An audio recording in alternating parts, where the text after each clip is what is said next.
Welcome to cable splicer tech channel.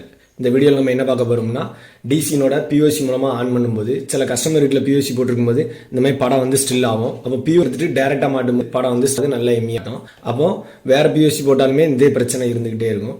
பிஓசியை customer வீட்டிலேருந்து தூரம் எடுத்துட்டோம்னா அந்த மற்ற வீட்டில் பிஓசி ஆனில் இல்லைன்னா பிஓசி இல்லாத வீட்லேயும் படம் ஓடாமல் இருக்கும். ஸோ இதை வந்து எப்படி சால்வ் பண்ணுது அப்படின்னு இந்த வீடியோவில் வந்து நம்ம வந்து பார்க்க போகிறோம்.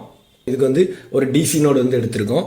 டிசி நோடில் இருந்து ஒரு அவுட் எடுத்து நேராக ஒரு 4-way டேப் ஆஃபில் இன்னில் கொடுத்துருக்கோம். அதோட பிரான்ச் எடுத்து மறுபடியும் ஒரு 4-way டேப் ஆஃப் ஆல் பாஸில் இன்னில் கொடுத்து பிரான்ச் எடுத்து மறுபடியும் ஒரு 3-way டேப் ஆஃப் போட்டு அதோட பிரான்ச் எடுத்து தான் இந்த பிஓசியோட இன்னில் கொடுத்துருக்கோம். எதனால் இவ்வளோ டேப் ஆஃப் போட்டு பிரிச்சிருக்கோம்னா, நார்மலாகவே நம்ம டிசி நோட் போட்டு இடத்துலேருந்து 50 மீட்டர் தாண்டி இந்த மாதிரி அதிக டேப் ஆஃப் தாண்டி வரும்போது தான் இந்த மாதிரி ஃப்ரீசிங் ப்ராப்ளமே இருக்கும். கிட்ட வந்து இந்த பிரச்சனை இருக்க வாய்ப்புகள் கம்மி தான்.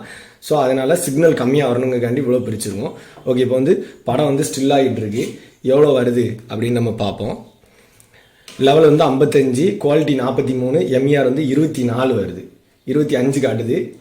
நம்ம வந்து இப்போ வந்து இதை மீட்டரில் கொடுத்து எவ்வளோ தான் வருது அப்படின்னு பிஓசிக்கு உள்ளே போகிறத நம்ம செக் பண்ணிடுவோம். அதில் வந்து 25 எம்இஆர் காட்டுது. இல்லை எவ்வளோ வருதுன்னு பார்ப்போம்.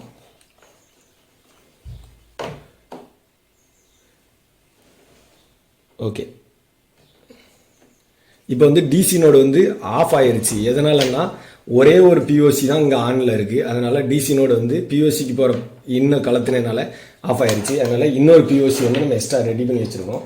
அதை வந்து டிசினோட டெம்பரரியாக ஆன் பண்ணியிருக்கோம். அதாவது இந்த இதில் எவ்வளோ வருது அப்படின்னு பார்க்கக்காண்டி 53, 34 எம்இஆர் வந்து வருது.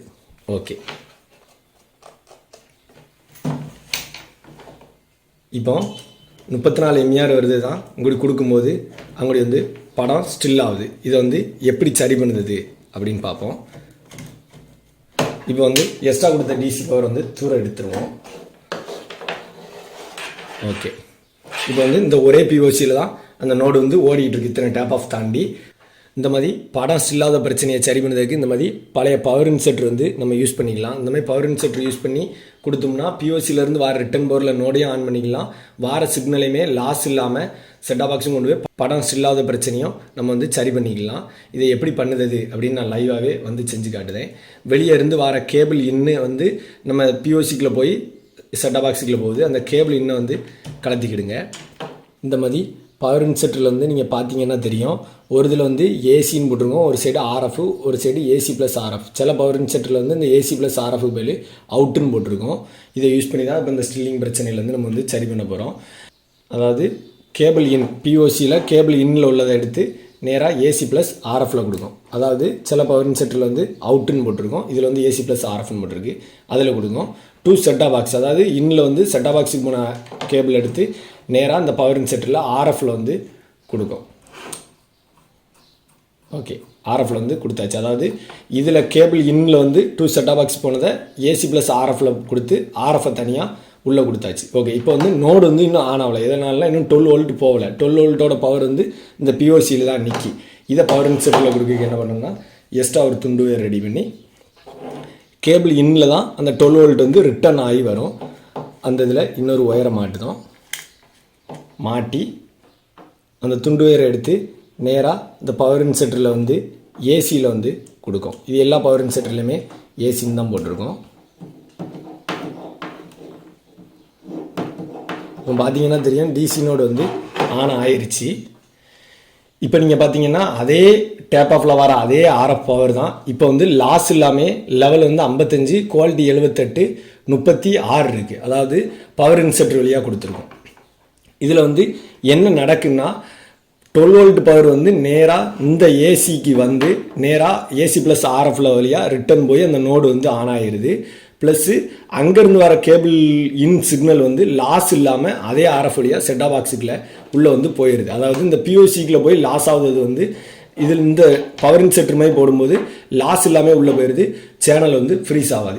இந்த மெத்தடை வந்து நீங்களும் உங்கள் லைனில் வந்து யூஸ் பண்ணலாம். நல்ல ரிசல்ட் தான். நாங்களும் நிறைய இடத்துல பயன்படுத்தியிருக்கோம். இந்த மாதிரி ஸ்டில்லாத பிரச்சனையும் இருக்காது. ப்ளஸ்ஸு இதில் பிஓசியிலேருந்து வர பவர் மூலமாக நோடும் ஆன் ஆகிடும். மேக்ஸிமம் லாஸ்ட் இருக்க இடத்துலலாம் இந்த மாதிரி டெக்னிக் வந்து நீங்கள் யூஸ் பண்ணிக்கலாம். இப்போ வந்து சன்னில் வருது 55, 78 வருது. வேறு ஏதாவது சேனல் வச்சு பார்ப்போம். கல்வி சேனல் வச்சு பார்ப்போம். கல்வி சேனல் 57, 75, 35 வருது. ஓகே, விஜய் டிவி பார்ப்போம். ஓகே 55 72 34 வருது ஹங்கமா. ஓகே 55 70 36 வருது. ஓகே சில ஆப்ரேட்டர் வந்து இந்த மாதிரி டிசி நோடு போட்டு பிஓசி மூலமாக ஓட்டுறவங்களுக்கு நிறைய பேர் இந்த மாதிரி பிரச்சனைகள் வரும்போது டேப்பாக மாற்றி பார்ப்பாங்க, ஒயர் மாற்றி பார்ப்பாங்க, இந்த பிஓசி கூட புதுசு மாற்றி பார்ப்பாங்க. ஆனாலும் இந்த பிரச்சனை தொடர்ச்சியாக வந்துக்கிட்டே இருக்கும். இந்த மாதிரி வருது ஆப்ரேட்டர் வந்து இந்த மாதிரி பவர் இன்சர்ட்டர் யூஸ் பண்ணி பார்த்தீங்கன்னா கட்டாயம் உங்களுக்கு நல்ல ரிசல்ட்டே இருக்கும். அதுபோக டேப் ஆஃப் ஆலையுமே சில இடத்துல வந்து பிரச்சனைகள் படம் இல்லாத பிரச்சனைகள் வரும். அதை எப்படி சரி பண்ணுறது அப்படின்னு வந்து நம்ம அடுத்த வீடியோவில் பார்ப்போம். மேலும் இது போன்ற டெக்னிக்கல் தகவல்களுக்கு நமது கேபிள்ஸ் பிளேசர் டெக் சேனலை சப்ஸ்கிரைப் பண்ணி சப்போர்ட் பண்ணுங்கள். தேங்க்யூ.